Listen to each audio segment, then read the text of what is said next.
तेलंगाना में हमने एक क्रांतिकारी कदम उठाया, जाति जनगणना। उससे कुछ महीने पहले मैंने पार्लियामेंट हाउस में भाषण दिया था। मोदी जी के सामने कहा कि मोदी जी आप जाति जनगणना कराइए, देश को मालूम होना चाहिए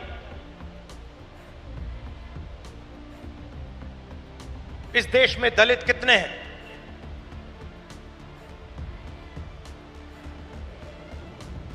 पिछड़ा वर्ग कितना है,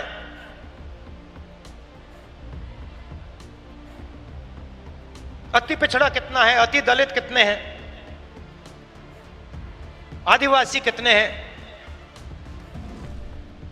माइनॉरिटीज कितने हैं, गरीब जनरल कास्ट के कितने लोग हैं।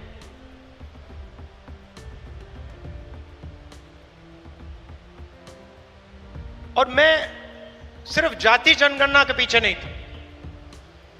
जाति जनगणना एक कदम है। मुझे यह पता लगाना था कि इस देश में किसकी कितनी भागीदारी है। उस समय मैंने कहा था कि देश का एक्सरे होना चाहिए,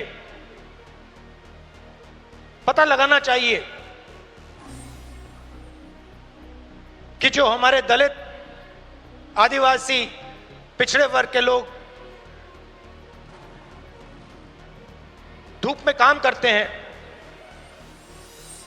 मजदूरी करते हैं, क्या सचमुच में यह देश उनकी इज्जत करता है?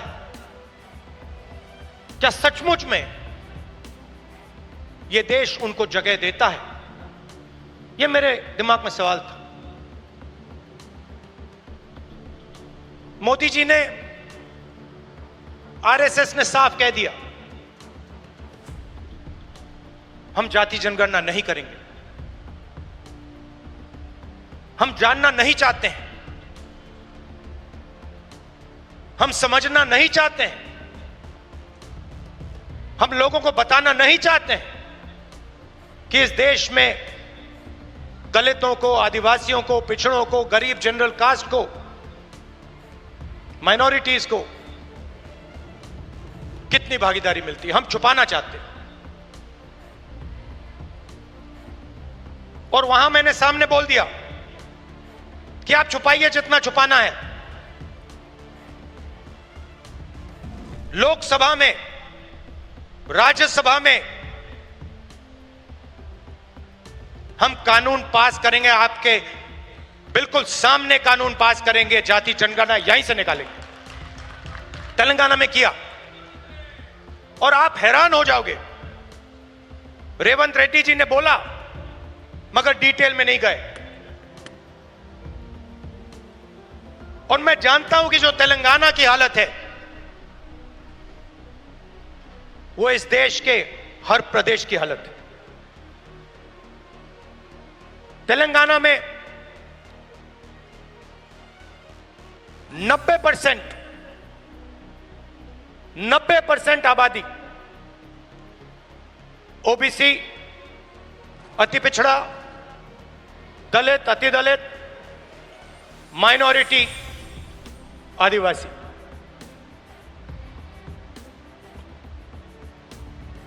तेलंगाना का कॉर्पोरेट सेक्टर देखिए,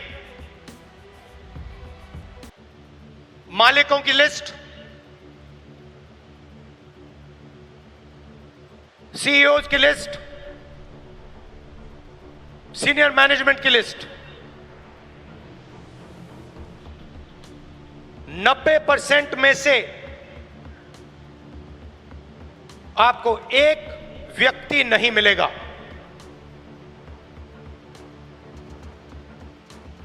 90% की भागीदारी तेलंगाना के कॉर्पोरेट सेक्टर में है ही नहीं।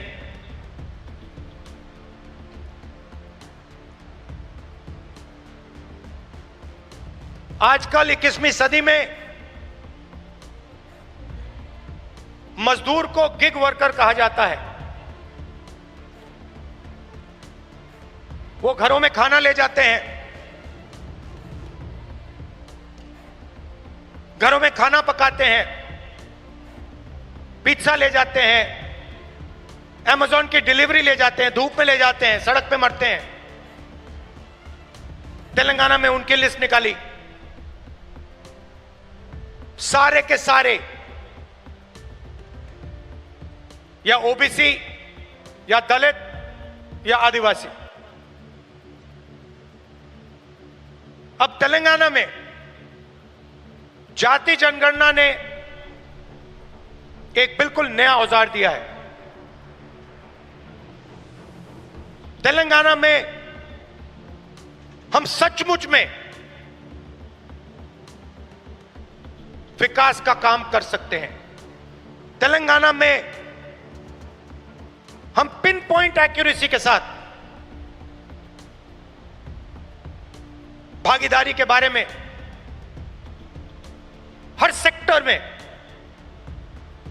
आपको बता सकते हैं। और मैं खुश हुआ कि जाति जनगणना होने के एकदम बाद हमारे चीफ मिनिस्टर ने और हमारी टीम ने ओबीसी रिजर्वेशन को 42% तक पहुंचा दिया है।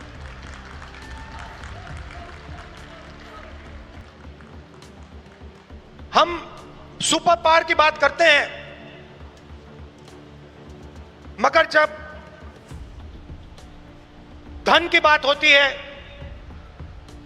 भागीदारी की बात होती है, कॉर्पोरेट इंडिया की बात होती है,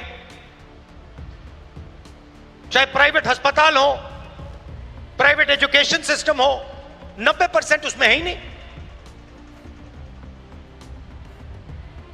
मोदी जी 24 घंटा पिछले वर्ग की बात करते हैं, दलितों की बात करते हैं, आदिवासियों वनवासियों की बात करते हैं, वो उनको वनवासी कहते हैं। मगर जब उनकी भागीदारी का सवाल आता है, जब उनके पार्टिसिपेशन का सवाल आता है, तो बीजेपी के लोग बिल्कुल चुप हो जाते हैं। तो ये तेलंगाना ने एक क्रांतिकारी कदम उठाया है और पूरे देश को रास्ता दिखाया है।